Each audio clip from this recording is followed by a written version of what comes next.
Good morning, everyone. Welcome to the webinar today. We'll be starting at 11 a.m. sharp. Right now, we are at 10:56. We'll start in 4 minutes. Thank you.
Hi, everyone. We'll start in a couple of minutes from now. Just a quick sound check. Can everyone hear me and see my screen?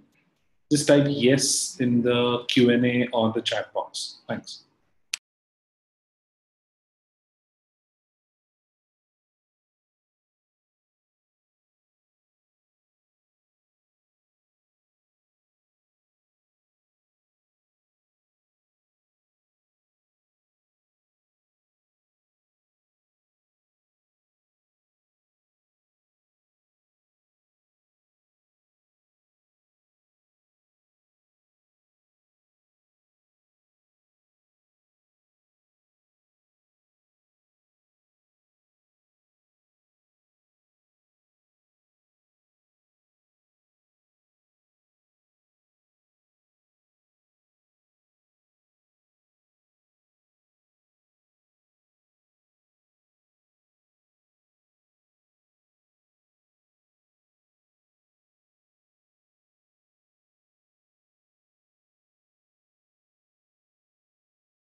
All right, everyone, it's 11 o'clock and let's get started. Welcome to the webinar on Should Corporates Be Worried About Indoor Air Quality? This is an initiative by Equinox Labs in association with JLL. Special thank you for JP from JLL for organizing this.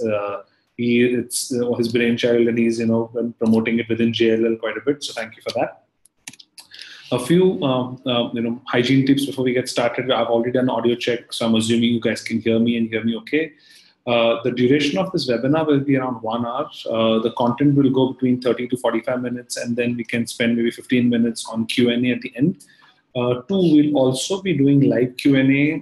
The reason I prefer live Q&A is when you're looking at something and you have a thought or you have a question, please use the Q&A box. Please do not use a chat box, because I can't keep a track of all the chats with the Q&A box at my end. I can actually tick off that yes, I've answered a particular question, and if I've not, I can always leave it open and I can come back to it. So please use the Q&A box. All right. So let's get started. A brief introduction about myself. My name is Ashwin Bhadri. I'm the CEO of Equinox Labs. I'm actually an international speaker on food safety and FSSAI for corporates. I work very closely with a lot of corporates to devise their FSMS plans, to devise their EHS and facility management strategies, which cover water, air, and food. I've personally worked with more than 500 plus companies to set up the internal food safety and EHS standards pan-India. And I've been doing this for the last 12 years. A quick brief introduction about Equinox Labs for people who don't know who Equinox Labs is. We're a 12-year-old organization focused in the domain of testing and compliance. We have 10,000 plus customers that we work across different sectors like F&B, corporate SMEs. We are an NABL and FSI notified lab, which means that our reports are acceptable across 160 countries across the world. Our biggest USP is that we have a proficient collection network. Our logistic team actually covers 1,200 collection points across India, and that's growing every day. When you're dealing with Equinox, you're actually dealing with experts. We have 150 plus in-house experts in the areas of food, water, air, FSSAI, food safety, all in-house. So anytime you have a query, you're actually talking to a leading expert in the country. And we have partnered with over 500 brands offering end-to-end solutions across the country. Here is a quick snapshot of our services. And the first one, obviously, we'll be spending some time on today is air. So we are one of India's largest air quality monitoring companies. We do indoor air quality monitoring, outdoor air corrosion, sick building syndrome. We also have services in food safety management, food, water, adulteration testing, and environmental monitoring.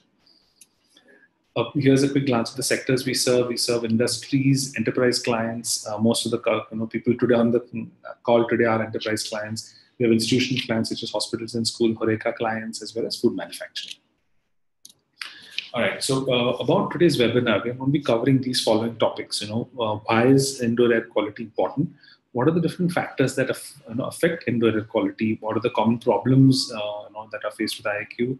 What are the different types of pollutants? IAQ and how is it related to health, some of the guidelines, standards, HVAC, the functions, and the issues that can come with HVAC. We're also going to touch upon Harvard Business Review study. We'll also be touching upon benefits of indoor air quality, good indoor air quality, and strategies to improve indoor air quality.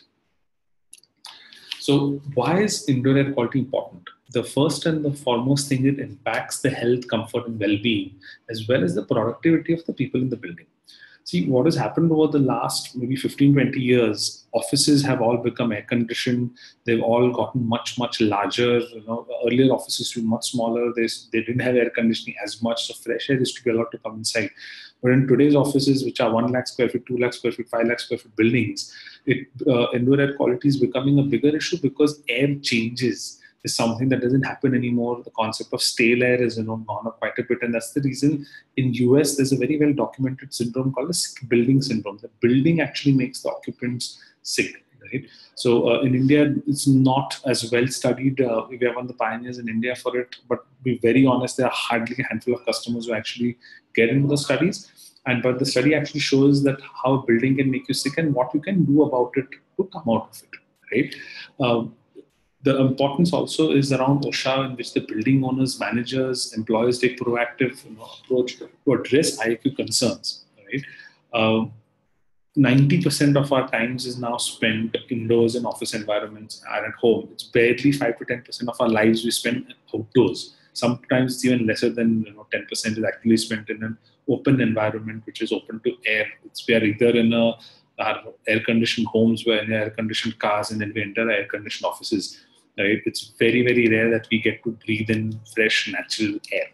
and which is why indoor air quality becomes even more critical. Studies have shown that conducted by EPA, Environmental Protection Agency of US, shows that indoor air quality is sometimes as high as 10 times worse than outdoor air quality. The reason is the same pollutants are recirculated again and again. Enough fresh air doesn't come in to dilute those. Outdoor, even if you have a sulfur dioxide, ammonia, anything, it dissipates into air and it's almost getting mixed with infinite amount of air. But the same thing inside, it is going to keep getting concentrated. Like for example, if you have dust particles in a particular closed environment, over time it's only going to get concentrated. It's not the concentration is not going to go away. It's only going to increase, right? So it's very, very, very critical that we monitor these pollutants, and then also if they are going at a higher level, learn to control them. Right? The pollutants in the indoor environment can increase the risk of illness. While most unmaintained buildings can cause severe indoor air quality problems, even well-run buildings sometimes can experience episodes of poor indoor air quality. And the reason this happens is because we think, oh, we have a very good HVAC system, or we put the best filters, but we sometimes forget that there are parts of the building that air doesn't get circulated out of, right? Like having a very good filter, very good air coming into your building is good, but end of the day, you have to also worry about the air going out. We have to make sure that a certain percentage of air on a daily basis, on an hourly basis, is put out of the building. You have natural leakages through things like doors, windows. But again, if you look around you, you're sitting in a conference room that's closed, it's air conditioned. Now the door will open probably once in an hour, once in maybe 2 hours, and that's it. And you're just breathing in that same air. And the air condition you have about may or may not be pulling out all the air that needs to be put out. Especially if you have those wall units which only purely recirculate and there's no return, then they're in deeper trouble. Right? So that's something you have to be really conscious of. There are different factors that affect air quality. It starts with building location and site. The place where your building is located can actually have a very, very large impact on indoor air quality. For example, in Mumbai, there is a place called Mindspace Malad. The entire area has an issue of indoor air quality for a very simple reason. It's nothing external. There used to be construction and there used to be, a marshy land close by. But the fun part over here, or not, maybe not the fun part, it's fun for me because it's an interesting thing for me.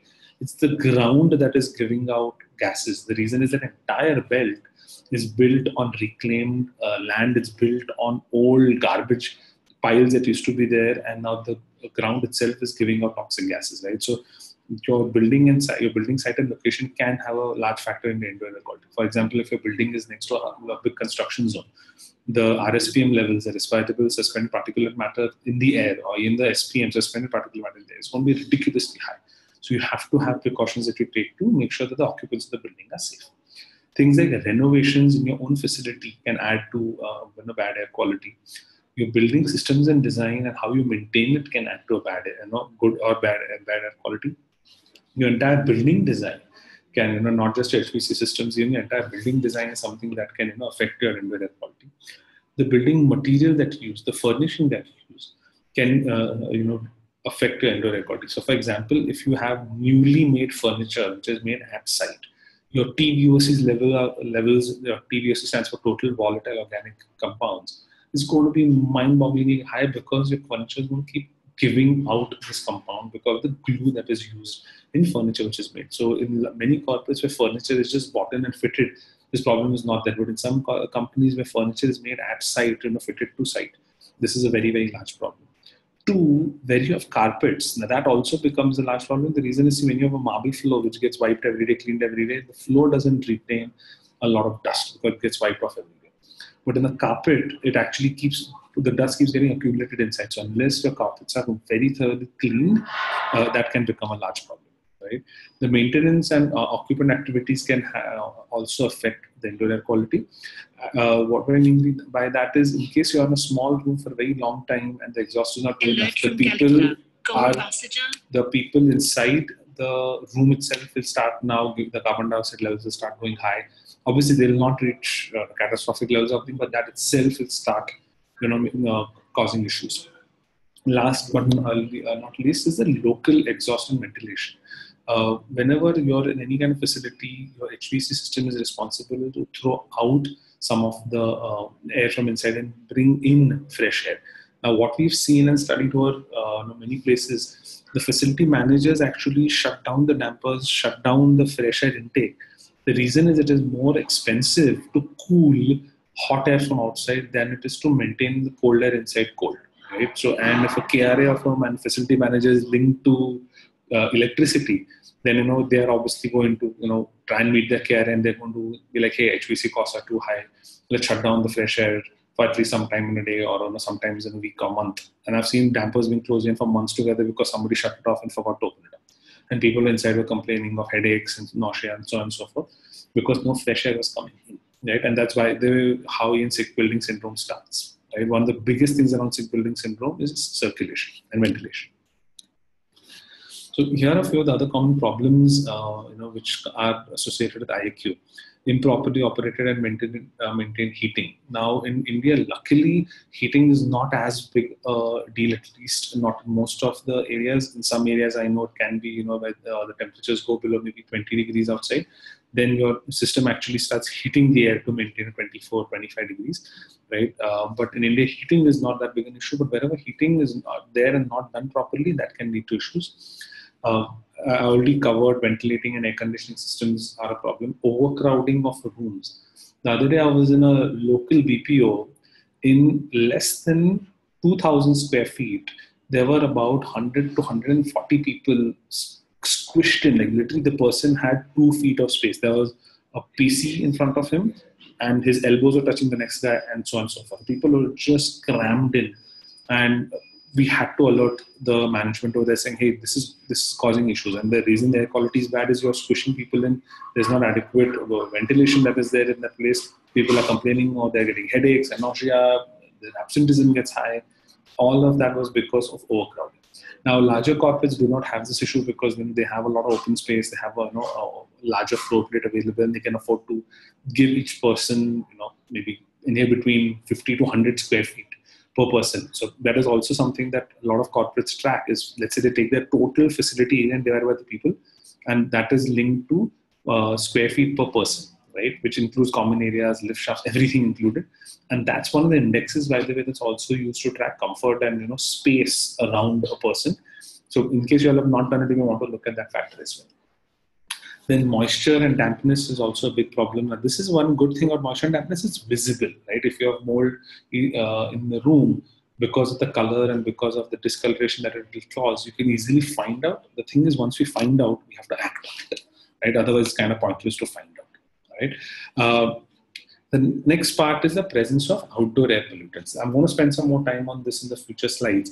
But I'll just quickly touch upon it. If you're in an area where the outside air is not clean, your inside air is also not going to be clean unless you are doing something very specific to make sure that that risk is mitigated. For example, if you're in an area where there's construction happening outside, right next to your big business park is being built, that is going to create respirable suspended particulate matter, RSPM and SPM, suspended particulate matter, and that is going to enter your facility. So unless you have electrostatic precipitators in place or if you have HEPA filtration in place, this is the only way you can actually stop that pollution from entering your facility, and whatever is entered can be cleaned up. But if you don't do something about it, what is outdoor is going to come indoor. This also brings me to a point of, we always recommend that air testing be done quarterly. See, we do food testing, water testing for customers, and that's normally done monthly. And so some customers ask me, hey, why can't we do air testing monthly? Or some customers say, I only want to do it once in a year. Monthly becomes a little too much. Once in a year is more of an eye wash. We normally recommend once every quarter, and for a simple reason is as the season changes outside, the pollutants and the composition changes outside, that is going to affect the air quality inside. Right? So if you're doing air testing, please do it at least once in a quarter. Once in a month, maybe an overkill. Once in a month may be recommended if you are in a high sensitive area, like your server rooms, or if you're in an area where outside something's going wrong and you want to monitor it. Like I know in Delhi there was an issue a few months ago that some of our customers actually did ask for monthly monitoring. After 3 months, we actually told them to downgrade to maybe once a quarter, because monthly we had actually gotten a stable baseline. Right? So it wasn't as bad, but during the Diwali season last year, especially, I remember it had gotten quite horrible. I don't know if I'll remember the incidents or not. Right? Anyways, the next point is presence of internally generated contaminants that comes from our own cleaning and disinfecting supplies, aerosol products, And as I touched upon earlier, furniture that gives off total volatile organic compounds. The paints which are used in new buildings, give out total volatile organic compounds. There is a new kind of paint that doesn't give out, but it doesn't give out in a high quantity. So it gives out, but in low quantity, which is not as detectable to humans. It's detectable to machines. It's not detectable to humans. If you have a freshly painted office, you have to follow the concept of airing out offices, right? So many of our customers, and some of you may be on the call as well. When you occupy a new facility, you always get a first quick indoor air quality check done to make sure the facility is okay. Whenever, please do continue that practice, right? So whenever you're moving into a fresh facility that is just made, the furniture has just come in, the walls are just painted, the building is just started, create that habit of doing an indoor air quality to find out whether the air quality is good enough for the people to move there. Right? I know it may look nice and clean. That does not mean that the air inside is nice and clean. You have to get it tested. Right? Use of mechanical equipment, which I do think will affect most of you all, but even that can produce indoor air quality. And improper temperature and relative humidity conditions. Now, a lot of the HVAC systems actually do this automatically, so you don't have to worry about it too much. But anyway, you have to do this manually, and if you don't do it properly, your temperature and relative humidity can cause issues with the people inside the building. Here are the different kinds of pollutants, right? They're broken into 4 different categories. The thermal and physical comfort parameters like temperature, humidity, oxygen, carbon dioxide. Now, they is into physical comfort, right? If your temperature is set to 26 degrees, people in the office can detect, hey, it seems a little warmer today, because in an office, people are used to a nice 24 to 25 degrees and something in between that. A degree or two more, people will start detecting, hey, there's something wrong. Right? So temperature is something you want to start monitoring, because the first thing that people feel is temperature. Another thing that they feel would probably not be able to recognize it as a discomfort directly is humidity, right? Very, very, very essential that you monitor humidity, right? Then obviously is oxygen, which is a safety factor as well. The oxygen levels can't be too low, people are suffocated, they can't be too high, or it's combustible. But it's very, very rare that we see a problem with oxygen, right? And if there's a problem with oxygen, it means there's something wrong, right? And there's something very, very seriously wrong. Because oxygen is something that is automatically balanced itself out, should be present. If it starts going low, people will start showing symptoms immediately. If it starts going high, you will actually start seeing fires. We are actually seeing in a pharma facility, when an oxygen line was leaking, even a smallest door hinge spark actually created a small fire, right? So that is something that you have to worry about, right? But again, not too much in an office environment, because you have nothing that is creating artificial oxygen. You don't have oxygen lines running around the offices. So I wouldn't worry too much, but it's definitely something you need to monitor. Then we come to chemical. The chemical components such as total volatile organic compounds, ammonia, sulfur, nitrogen dioxide, carbon monoxide, hydrogen sulfide, and ozone are the chemical parameters that you need to monitor. Hydrogen sulfide is the one that gives you the stale air. Like when somebody says the air is stale, right? Hydrogen sulfide, even at a slightly higher level, people can detect because it has a very off odor. See, the unfortunate things like carbon monoxide, sulfur dioxide, nitrogen dioxide are not detectable that easily by humans. Ammonia is, hydrogen sulfide is, ozone unfortunately is not as detectable as well, right? But hydrogen sulfide is something that people will start detecting immediately. The next is particulate matters, the respirable particulate matters, which is particulate matter of the size 2.5 microns and PM10, particulate matter of 10 microns. Now, these two are very critical for a very simple reason. Is these particles are so small that your normal AC filtration, air conditioning filtration will not remove them. Your air filtration normally removes up to about 20 micron. But anything smaller than 20 microns, just 10 and 2.5 will pass right through. And unfortunately, even your natural defenses, human body defenses, can't stop these. So these will go straight inside your lungs. Now, unfortunately, our lungs don't have a reverse function. See, our stomachs have a one way out, actually 2 ways out. It can come out one way or the other. If you have something off, you have stale food or something, it'll come out from one way or the other. Yes, you feel sick, but it'll come out, right? But with particulates, it goes and sits inside your lungs. It will start blocking pores. But don't get alarmed. This is if you are in a high test environment for 5-10 minutes in a day or 10-20 minutes in a day when you're on a street or crossing, or if you're crossing this thing, don't worry, you're not going to fall sick immediately. But if you're exposed to that environment day after day for years together, it is going to cause a lot of issues. Right? So that's something you want to definitely worry about in the long term. In the short term, not something to worry about. Last but not the least is microbiological pollutants, which are like bacteria, fungi, like yeast and mold. Now, bacteria is not something you can see with your naked eyes. Yeast is not something you can see with your naked eyes, but mold is something you can see with your naked eyes. Now, the problem with mold is that it is transferable through spores, means it can move through air. I'll give you an example of what that means. Let's say you're in a cafeteria and you have a corner of the cafeteria that has mold. It's very clear that there's mold. You can see the green patch or the blue-green patch on the corner. Now that is going to start showing up in your food, which is served maybe in 10 meters away, 5 meters away. The reason is mold gives out spores. If you can go back to your basic school microbiology, fungi and how they spread, this actually spread through spores, which are carried through air. Right? So the reason you want to treat fungal infections quickly is because it's not just a patch that looks dirty. It's also people are breathing it in, it's getting into your food and getting into your stomachs. It is going to be a problem. Now, the good thing is fungi, even if it goes in your food, it's not going to give an immediate reaction. It's not, unless it's in high concentration, it's not going to make you sick or something very, immediately.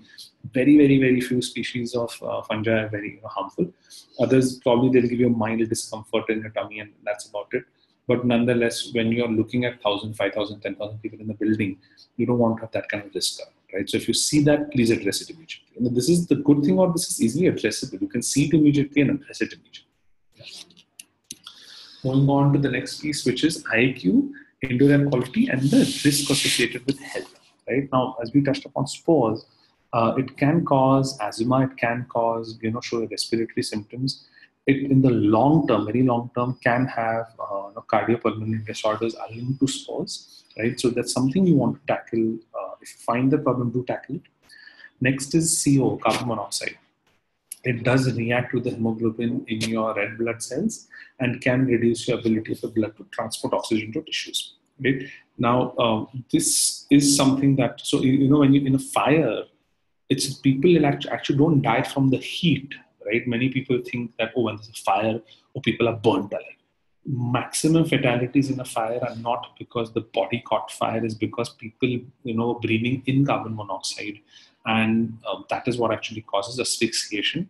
Now, the reaction behind it is, the hemoglobin count goes down, your red blood cells can't carry it anymore, and you actually starve your body of oxygen because of CO. And that's what causes issues. Right? Obviously, this is a very intense thing on telling you, but it also comes down to, if your CO levels are high, the immediate thing is your perception, your thinking can get slower, it can cause dizziness, can cause chronic bronchitis as well. Right? When it comes to CO2, CO2, luckily you can actually smell CO2, right? CO, unfortunately, you can't smell at all, right? Now, CO2 can cause respiratory tract issues, can cause dizziness, confusion, difficulty in breathing. It can also lead to headache, shortness of breath, sweating, dim vision, tremors, loss of consciousness. Normally, we don't see issues with CO2 in office environment. CO, however, can be an issue in case there's a small fire in the building anywhere, because CO will remain in the air for a long time. It doesn't come out immediately. Whenever you have a small fire in the office, and it could be a very small fire as well, but do air out that entire floor, air out the building if possible, to make sure that there's no CO remaining in the air. Next is nitrogen dioxide. It can cause airway inflammation in healthy people and can decrease and increase respiratory symptoms of people with asthma. It can lead to wheezing, coughing, colds, flus, etc. The NO2 is not something I worry about too much in an office environment, but however, it does need to be checked. But the sources of NO2 are very, very rare in office environments. So I've not seen that happen much. So we haven't even to worry about much of it.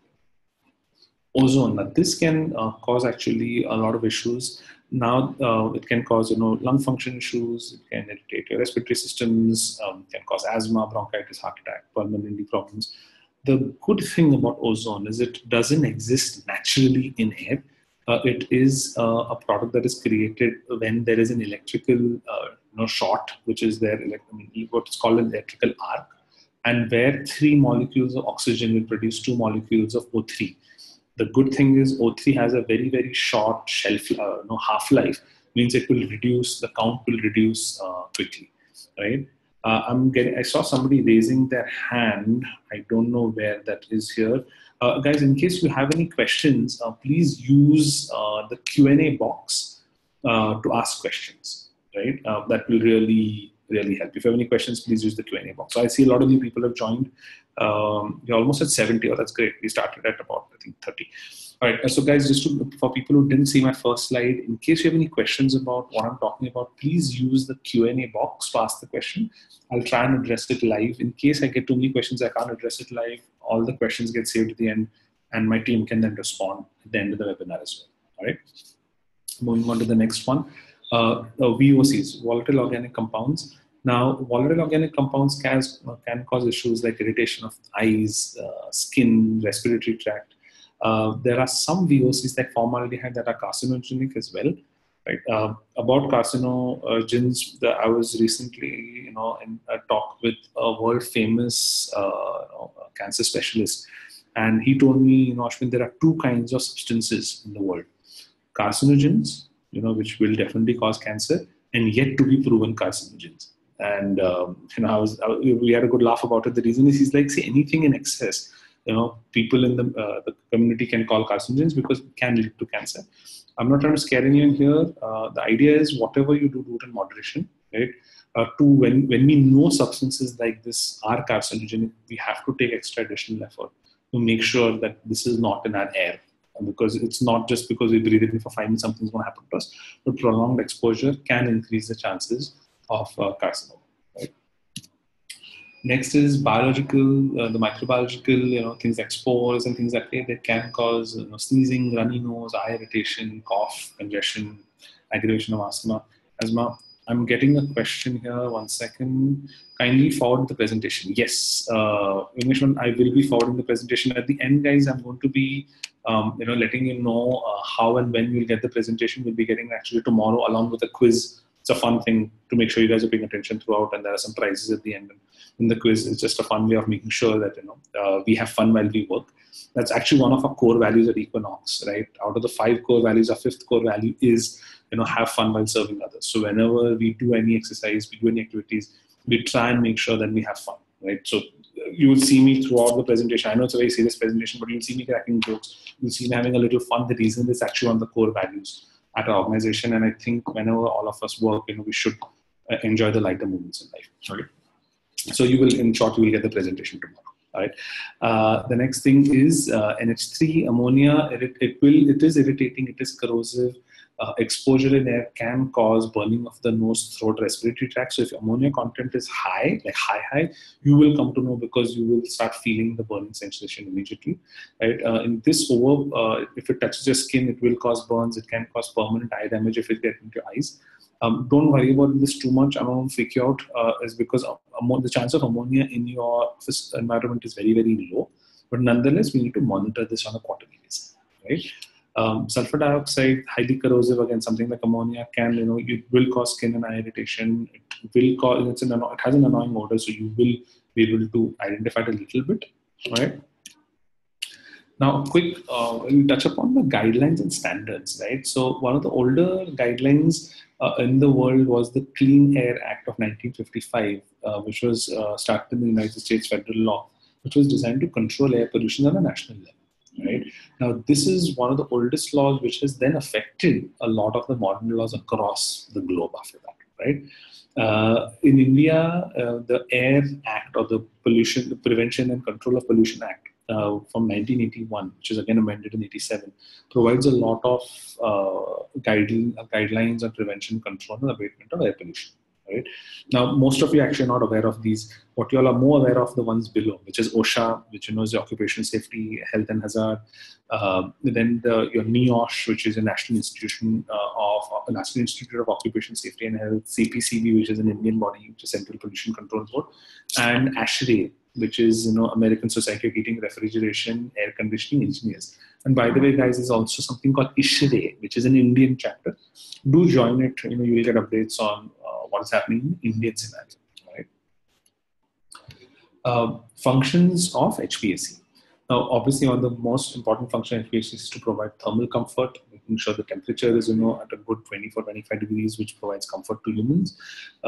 Distribute adequate amount of outdoor air to meet ventilation requirements in indoor, and isolate and remove odors and contaminants through pressure control, filtration, and exhaust. Right? I made it sound very simple, but actually HVAC is a very, very complex thing. I'm not an HVAC expert. I'm not going to dive very deep into HVACs.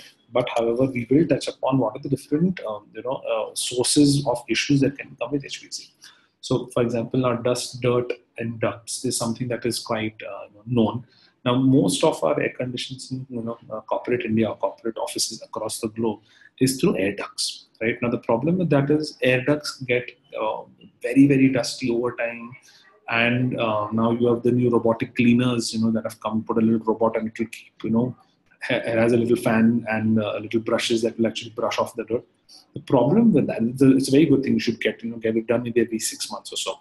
The bad part of this is when it does this, all that dirt that has been over time gotten impacted comes loose. All of this, guess where it comes out? These things don't actually suck out all the dirt. They want to suck it out, they can't. All this finally comes out in the air. Right? I remember a few years ago, we had a customer who got air duct cleaning done. And within a couple of days was an air audit. They hadn't actually told us that they got air duct cleaning done. The RSPM level spiked like crazy. And he was worried, like, hey, what happened? How is this? And because he got the report the next day, and he was freaking out. He's like, how the levels so high? Once we did a history of, hey, what have you guys been doing? And that's when he told us, hey, okay, we got the air duct cleaning done. And I said, that's when he told me, hey, after air duct cleaning, there are going to be issues of, there are going to be issues, right? Jayaprakash, OSHA, yes. Hotel, Occupation Safety and Health Administration. You remember the slides? Yes, thank you. I will. On slide 15, right? Yeah, thank you. Right. So when you're getting air duct cleaning done, please be conscious of the fact that do it on, if you're off on a Saturday, Sunday, do it on a Friday evening onwards. That way the dust can be taken out. It will settle off and get on Sunday or Monday morning, get your entire floor vacuumed off so that the dust is out of your system. Right. IQ problems can arise where where contaminants enter a building through outdoor air. Right now, if your outdoor is not clean, your indoor is going to be clean either unless you're doing something about it. Right now, to make sure that this happens, make sure your filters are cleaned, your outdoor vents are properly taken care of, your dampers are properly taken care of. Because the filters that are not changed often, when outdoor vents are closed or dampers don't allow fresh air to come in, is where you see issues come. Right. Next is the microbial growth in drip pans, humidifiers, ducts cleaning, the coils, improper use of biocides can cause a lot of issues. Now, a lot of places still have cooling towers. And whenever you have a cooling tower in a closed loop system, you will see issues of Legionella that will be coming up, right? Legionella is an organism that normally is present in closed loop systems, but the problem with that is even every loop, no matter how good it is, will develop over time some leaks, right? And through these leaks and the water that drips out, Legionella can then become airborne. And if you inhale this particular organism, you'll get something called Legionnaire's disease. Now, Legionnaire's disease is not reversible. It affects lungs directly. You all can Google it later on and you can find a little bit more on it. So even when we design plans for many corporates, at least once in a year, we get a precautionary Legionella test done. It is not something that is mandatory in the Indian context, but 1 in 10,000 cases of air testing, we normally find something present. But if it comes present, we'll actually advise you to shut off the office for a day or two. You'll have to empty it out. We'll find somebody who can take care of this. They give a shock dose treatment, get Legionella out of the system, and we re-verify and then allow people in, right? It's happened till now only twice in our entire career so far. Right, but whenever it does happen, we have to make sure that it is taken care of. Otherwise, people will fall sick drastically. Right? Then debris that are accumulated over time, obstructing airflow, and so on and so forth. And by the way, anything organic that gets stuck in your air ducts will also become potential breeding ground for microorganisms. So that's something we want to be careful. The next thing is improper venting of combustion products. Now, the good thing is most of office environments don't have combustion products there, so we don't have to worry about it. But in case you do, make sure that in case there's ever a leak, it's ventilated properly. right? In case you have any refrigerant leak, that's taken care of. Refrigerant leaks are a little bit more common than combustion product leaks, but do make sure that they're monitored and taken care of. Right? Then rooftop wall-mounted air intakes are sometimes located adjacent to downwind of building exhausts. So in intake, the other day I was in a particular building and we saw one floor, the CO2 levels were abnormally high. And every time we did the testing, like 3 times we did the testing, all the 3 times, the levels were high. And the client was quite concerned. He called me for a consultation, and I went into the team. And what we observed was every time the customer actually called us on a specific day for testing, which was a Friday, right? And every Friday in that particular area, the electricity used to come and go. So the diesel generators used to run the whole day. And where the diesel generator's exhaust was exactly the space where the intake, about 15 feet away, was the intake for that specific floor. Now, every Friday when we did air testing, that particular thing was on, and the indoor-outdoor exhausts came inside, and that's what was causing issues. Right? So we have to be a little bit more careful of something this way. I'm going to quickly touch upon the different kinds of air sampling that happens, because I've been talking about doing air testing, but many of you may or may not know how air sampling takes place, right? So there are 2 ways of air sampling. One is the traditional way, the conventional way, in which you have static samplers, in which there is air that is passed through particular liquids which are there, right, which capture certain types of contaminants. Then these liquids are taken back to the laboratory, that are tested on a GC mass spec, and then the results come. Now, there are some issues with this. The issue with this is that the time taken is long. Actually, I think there is a slide next on the good and the bad of both the technologies. I'll touch upon that. So now, the way this sampling is done is through static sampling, which is like the first machine that you can see on top. Then is a grab sample. A grab sample is where we try and take an airbag, and we take a sample of air, and then for a long-term thing, there's something called intermittent sampling, in which over a specific time interval that the samples are taken. The new age of testing, the new way testing is done, is through real-time air monitoring. The real-time air monitoring uses handheld equipment that can give you air quality at that specific time, right? So it's simple, it's not very expensive. The machines are more expensive, but since there is no consumable, the running cost of it is lower. Hence, the labs can offer this at a much reasonable price. There is no loss of sample, right? Because it's instant air, giving you air quality at that particular point. So instant air results can be seen. You can provide volume, quantitative, simultaneous measurements for multiple locations. So for example, let's say we have 1 lakh square feet, and for every 5,000 square feet, you have to do 1 air sample, right? So we have to do 20 air samples. In the old method, it takes 8 hours per sample. Over here, this takes 8 hours per sample, means even if you have 2 samplers, you can 2 samples a day, right? So basically, it would take 10 days to cover 20 samples, right? But in this, the runtime is only 5 minutes. So you can cover 20 samples by lunch and you're done, right? So it's not time consuming at all. So here's a quick comparison between the new and the old method. In the new method, your results are instant. So we have had customers, for whom we've done sampling in the morning and they've gotten their full and final report in the evening, right? While in the old method, and by the way, we used to also do the old method. So it's not that we won't started with the new method. We, for the longest time, did the old method, but over the last 5 years, we actually moved on to the new method, which is how it is done across the globe, right?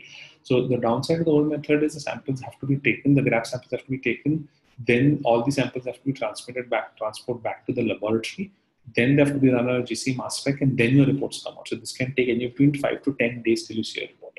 With instant air quality monitoring, you can see it on that same day or next day. Right? In the new method, there is no sample loss. In the old method, there is sample loss. Now, what I mean by sample loss? The way the old method works is, for most of the parameters, you're supposed to pass the air through different kinds of liquids present in the back of the bubblers on the machines. And these liquids are then, the cap is taken off and it's put into a bottle, because the same bubbler has to be used for the next sample.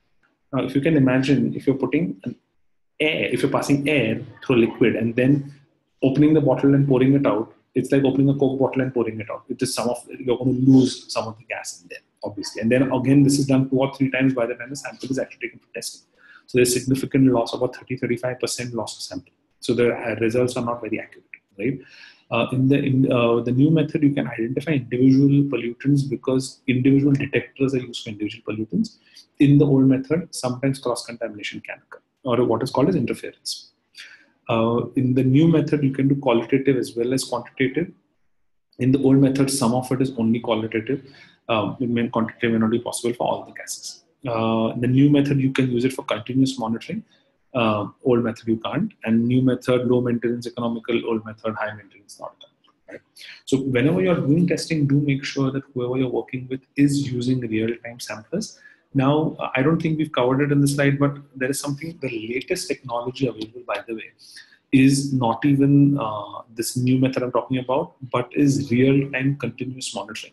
See, in real-time air sampling, what is happening is somebody from the lab comes to a facility once every month, every quarter. They open these machines, take the readings, and then you get, end of the day or next day, you get your report, right? The latest one is you have a little box that is mounted in your office. It already has all the built-in sensors in it. It has a 3G or a Wi-Fi chip in it, and it transmits data in real time. Every 2 minutes, a sample is taken, the results are done, and it sends the data back to headquarters where all of this is collated. We are one of the first ones in the country to develop this. Right now, it's in a beta program. I think a few of the people who are part of the beta program are probably on the call as well. And in that, we are actually able to give you real-time continuous air monitoring. We are in the next few months, we will have a mobile app in which you can actually see what your air quality monitoring is, air quality is over the last day, month, year, or even 2 minutes ago, right? And with proactive alerts. So anyone who's interested in that, do write to me in case you want to participate in the beta or interested in going for it later on. Do let me know. Right? Here's a quick case study from Harvard Business Review. This is for Shanghai, where air pollution was costing its service sector billions of dollars each year in productivity loss. Right. So the study was the effect of air pollution on call center workers at a company called Ctrip, right, which is China's largest travel firm, travel agency. The firm keeps detailed records of productivity each worker, calls completed each day, length break, time logged, and so on and so forth. When the AQI, which is the air quality index, was between 0 to 5, the productivity loss was actually 5 to 6%, which is good. Status was productivity was increasing productivity, but as soon as the AQI became 150 to 200, the productivity loss was between 5 to 10%, right, which is unhealthy, which was a decreased productivity. And there are multiple studies this way which go on to show how air quality will affect the people inside. And just forget all the studies, just think about it, right? You're in office, you have a runny nose, you have a headache. Are you really as productive as you would be if you didn't have a runny nose and a headache, right? And what most people don't know is the environment can cause runny noses and a headache. Some people just take it as a part of life. And I'll give you my personal example. When I was in my teens, I used to have a runny nose every single day, like 1 hour, 2 hours a day. A runny nose was something which was a standard thing for me. And I had kind of sort of accepted it. Okay, that's how it is. Every day I have to carry a handkerchief. I have to have a Dispirin or whatever in my bag. And anytime I have a runny nose, I can take one of those, right? But over time, what I realized, what I didn't realize at that point in time is it was an environment, because when I was 18, 17, I went to US for studies. Within 2 days of me going to US, my runny nose stopped completely, like no medicine, nothing. And I had taken like 6 months supply of my medicine over there, and I'd taken like 25 handkerchiefs thinking, oh, I don't know when I'll do laundry next. As a student, you actually don't know when you're going to do laundry next, right? What I didn't realize it was the air quality in Mumbai at that point in time, and it was probably pollen in the air. I didn't know what. I didn't go down to study what it was. But when I went to US, I completely got over it, right? And by the time I got back, it had completely stopped, right? So this is just a personal example of how I know air quality has affected. And a very simple thing, right? Runny nose, it's not a very big deal. But guess what? If I'm giving an exam and have a runny nose, I'm not going to be as focused as if I didn't have a runny nose. And the same exact concept will affect people, right? If you don't have a headache, you don't have a runny nose, you don't have nausea, you're going to be more effective. So all the studies apart, I think that's something we can just use from our day-to-day, example from our day-to-day lives. Here are quick benefits of improved air quality. So with improved air quality, you have improved health, you have increased comfort, you have reduction in healthcare costs, you have decreased absenteeism, you have increased productivity. Now here are some strategies to improve air quality. Right? Ensure good housekeeping. Now what we mean by that is make sure that if you have a floor like a marble floor, make sure it gets wiped, it gets swept every day. Now, most of the offices that happens, and it happens continuously because the footfall is high. Now, the problem comes in offices where there are carpets. Now, with carpets, cleaning every day is not possible, right? So make sure that at least once in a week, deep cleaning is done of carpets so that the particles of dust in the carpets are taken out. Because every time you walk, we're not only depositing particles there, but we're also kicking up particles. Every time you walk on a carpet, it's not just your shoes are getting clean, but you're also kicking up dust that's inside is now getting kicked up in the air, right? That's something you want to be conscious of. Now look for visual indicators of IAQ. For example, things like mold, right? You see that, please do take care of it, right? Then assess your indoor air quality. Every 3 months, do get an indoor air quality check done. Do from a lab that you know, like, and trust, that can provide you independent results, and they're not affected by. So the last thing to do, or the worst thing to do, is actually use your HVAC person as your laboratory. Now, I don't want to name any brands, but there are some brands that the main business is air conditioning, but they also do indoor air quality testing. Now, I have seen them do a simple thing. When they enter a room, they'll first see whose AC is it. If it's their own AC, obviously they're not going to give you a report that's bad, right? If it's not their AC, then they'll be like, oh, no, there's a problem with the AC. You need to upgrade, you need to make some changes, right? So do not use HVAC suppliers as people who will do testing. Use an independent third-party lab that has no other vested interest in your air quality, right? That will give you that will help you control the problem at the source and understand it. Now, of course, you have to monitor these pollutant levels over time. So it's not just when you open a new facility that you need to do this. We need to do this on a every quarter basis. Ensure routine maintenance of HVAC systems are there. You should have a documented way, and I'm very sure you do, documented way of making sure that your HVAC systems are maintained well, that they have some downtime. You have to monitor your fresh air intake, making sure there's enough air changes in ventilation, right? I'm not an expert on HVAC, so I'll not be able to go deeper in that thing, but make sure that it is taken care of, right? And last but not the least is control moisture. Now, moisture is, especially when it comes to biologicals and human comfort, moisture is something, moisture relative humidity is something that is quite tricky, right? So do make sure it's maintained at the level which is good for human comfort. That actually brings me to the end of my presentations. Do you all have any questions? All right.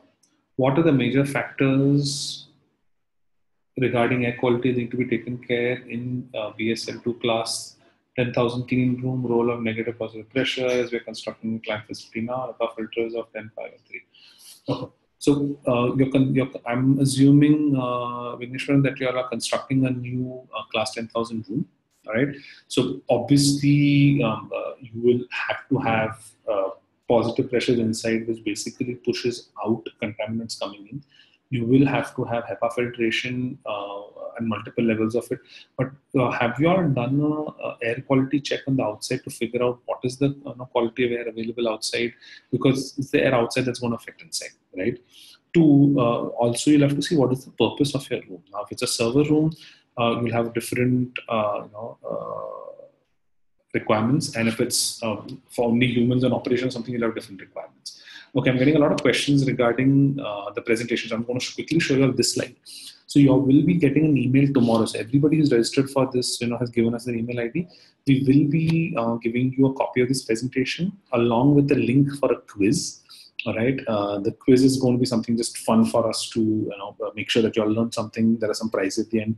And if I'm not mistaken, you can play the quiz again and again, because there are even the timing, not just whether you got it right or how fast you got it right, will also increase your score. So do play the quiz tomorrow. The link is going to be in the email tomorrow. And there are some posters as well that we'll be giving out. You'll have to register for the poster because you have to send the posters to you by courier, right?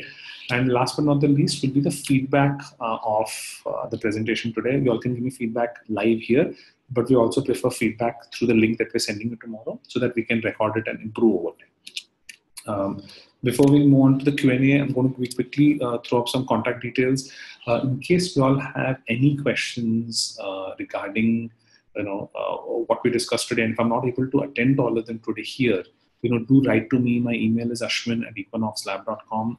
I do have a LinkedIn. I think when I download the presentation, the links kind of got hidden.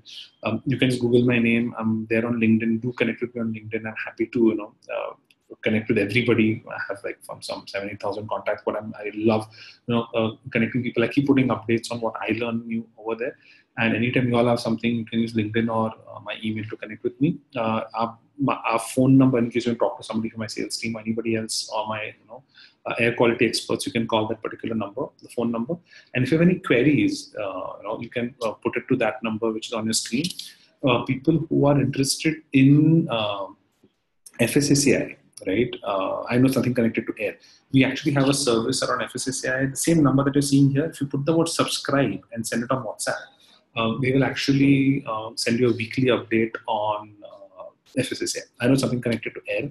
I don't think there's enough changes happening in air on a day-to-day basis for us to have a WhatsApp update on it, but in the food front, there are a lot of changes. So FMs are on the call, who want to stay updated with FSSAI. You see the mobile number here. For that number, you have to just type the word subscribe and send it to that number on WhatsApp, and they will connect. Somebody said trying to contact you, not pick call. So that's actually not my direct number, team. So you'll have to probably reach out to them. Best way to reach me, by the way, is through email, right? Same person saying, yes, we receive FS updates, really good. Thank you, appreciate that. Okay, now let's go back to answering a few questions here. So we were talking about the class 10,000 room. So Vignesh, if you can drop me an email with the details, I'll see if my team can give you more inputs. But when you're talking about class 10,000 room, you will require positive pressure to make sure that air goes out when a door opens. 2, you will probably require a double door entry to ensure minimal contamination coming in. You probably have air curtains so that people don't carry anything on their body. And you will have HEPA filtration and recirculation mode at 510 and 0.3 range. Do email me the details of this, and I'll see if I can add any value when you're doing this. Right? There have been a lot of people who've requested for PPT. I've already covered that. How do we reduce CO2 levels in an easy way? I think very well. I think that's a very, very good question. So in an office environment, plants are a very nice and easy way. I know you can't have plants everywhere in office. Like right now, the office I'm sitting in my eye line, there are about 6 plants, right? So do try and bring in plants where you can. In the picture, you can see of my, on the screen. It's actually in right outside my cabin. There is a nice little garden in the middle of the office, right? And you can see there's some palm trees and so on and so forth. So do try and bring that, and that's the simplest way of air changes. Tell me how to calculate how many points need to be checked on a per square foot basis. Hari, I think that's a beautiful question. I think the best way to do that is what is internationally followed is for every 5,000 square feet, you need to do 1 air sample in a normal area, in a sensitive area. When I say sensitive area, I'm talking about a server room or any other, like an operation theater and so on and so forth. For every 2,500 square feet, you need to do 1 air sample. Hari, does that answer your question? I hope so. All right. Satish asking, which plant is the best to improve air quality on the floors? Satish Kumar, I think that's a beautiful question. I am not the expert on that. I will, however, find out for you. Satish, if you can drop me a 1-line email on this email ID, I will have my team revert to you on that by tomorrow. Right? I'm not an expert in which plant. Right? Okay, Ari, thanks. Jayesh, yes, I've already covered the presentation piece. What type of tests where batteries are present? So where batteries are present, you definitely, Bhupender, want to run VOC tests because batteries do give out VOCs. So in your normal air quality package, I think the VOC is included, so that should take care of it. All right. Madhav has a question. What is applicability criteria for trade licenses for site having kitchen cooked? Okay, Madhav, I think that's a great question. A different platform, but I'm glad you brought it up. You will require, your caterer will require 2 licenses. One is at a central kitchen. The second one is at your specific location. Mother, if you have any more questions on that, drop me an email. I don't think that's the right platform because there are about 80 other people who probably are not interested in the food part of it, right? But do drop me a question. But I hope the 2 licenses covers your. The next is from Malika. What is the extent of deep cleaning helps improve air quality? Okay, so when I say deep cleaning, I'm talking especially about carpeted floors, right? Once in a week on the weekends, getting them clean really helps. Deep cleaning for air ducts once in a quarter or once in 6 months. I know quarter can get a little messy, but once in 6 months, do get your air ducts cleaned.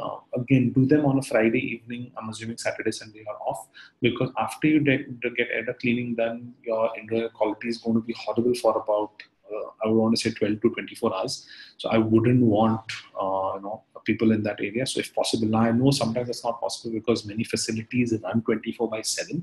I do understand that. So try and do it when the least amount of people are there, right? And try and do it by different zones at a time, if possible, right? So that will help. Malika, does that answer your question? Okay, awesome. All right, we have, okay, Nishant has a question. One second, Nishant, I'm just closing off some other questions on my screen. Awesome. So how do we minimize VOC, especially in restrooms, air circulation? See, restrooms is a place VOCs are going to come up, right? Because it's natural human tendencies, natural human body that is going to cause some of the VOCs as well. But at the same time, the way to do it is there are, especially in the gents room, there are these urinal cakes that help, right? I'm not the expert in that, but they will actually reduce VOCs over there as well. 2, there is nothing like fresh air. So the best way to do it is make sure that you have exhaust fans in bathrooms and restrooms, which will take out the VOCs. Does that answer your question, Nishan? Thank you for having a session. Thank you, JP. Really appreciate it. Wouldn't be possible without your help. All right. All right. Okay. A couple more questions. What type of tests are required? Batteries are present.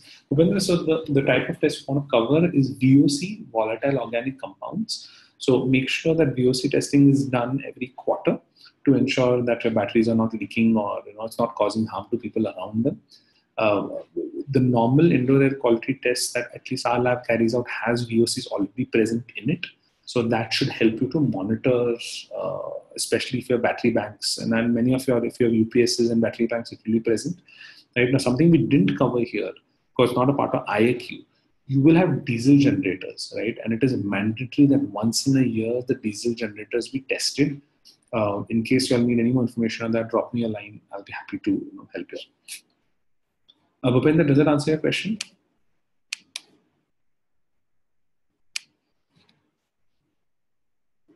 Awesome. Okay, great. So I'm getting a couple of people raising hands. Durga Prasad, if you can ask me a question in the Q&A panel, that will really help me because I don't know what to do with the raised hand in the system.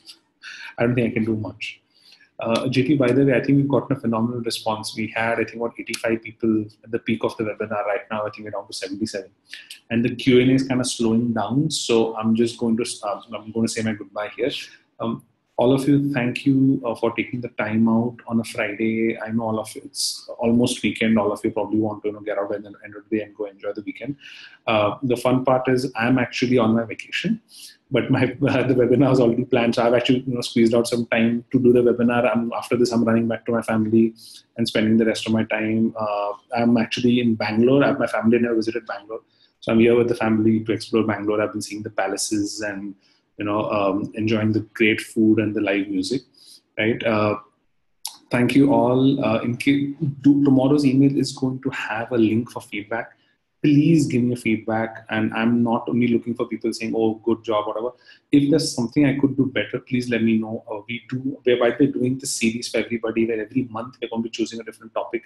If there's any topic that you want to hear about that we haven't covered in the past, or even if you want to hear it again, let me know.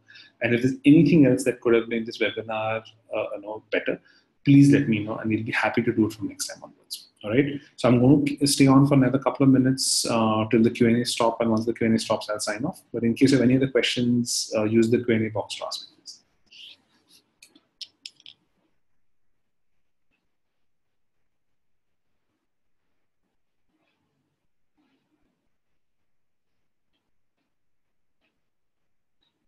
All right. So I'm not getting any more questions.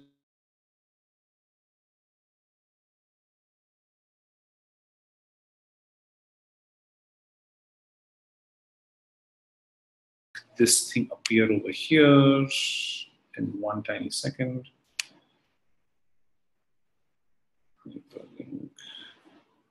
Yeah, I don't think that's coming up.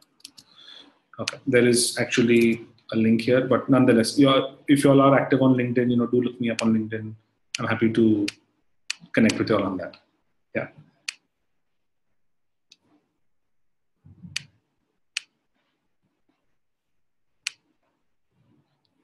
Thank you.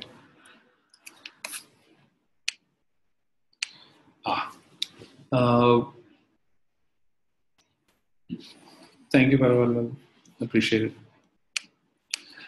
Need to share IQ parameters and permissive limit as per standard. Yes. If you can drop me an email, MK, that would be great. So I don't know you have your email ID, and I can have my team send this out to you. Thanks, Nilesh. Thanks, Malika. Thanks, Satish Kumar. Thanks, Rupinder. Thanks, Rajendra.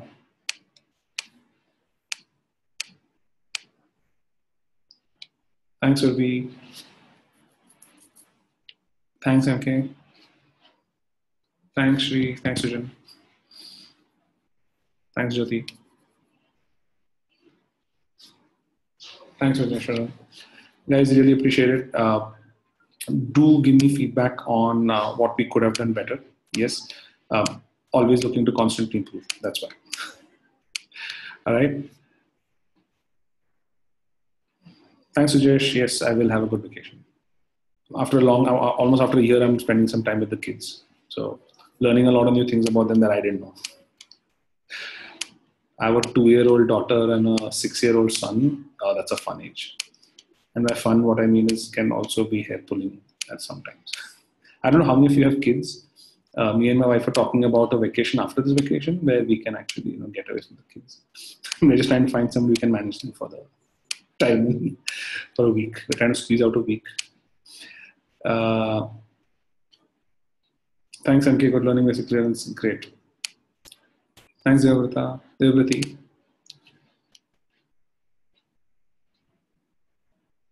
Yes, I am enjoying Bangalore. I love the food here. After this, I'm actually going to go to Nagarjuna, and the food over there is absolutely divine. I've tried to actually bring Nagarjuna to Mumbai. They said no. And I've asked them like 10 times. Nagarjuna and Corner House. I don't know if you guys like eating there. I love eating Nagarjuna and Corner House. That's the only reason I actually come to Bangalore. Otherwise, I wouldn't come. So anyone who wants to join me, I'm actually going to be in Nagarjuna from half an hour from now on NG Road. So anyone's around, drop by, look for me. I look like that on the picture on the screen. It's that with a little less hair.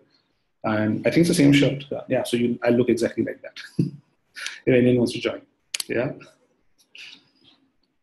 Bangalore traffic is teaching us patience. Vimeshwaran, yes, you're right. I used to think Bombay was bad.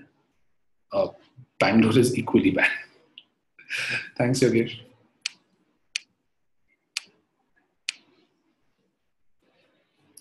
JP is wondering, or JP must be wondering, yeah, why is Ashwin telling us all his holiday plans?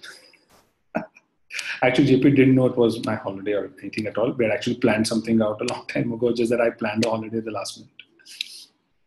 But thanks a lot, JP. None of these sessions would be possible without your support. I really appreciate it.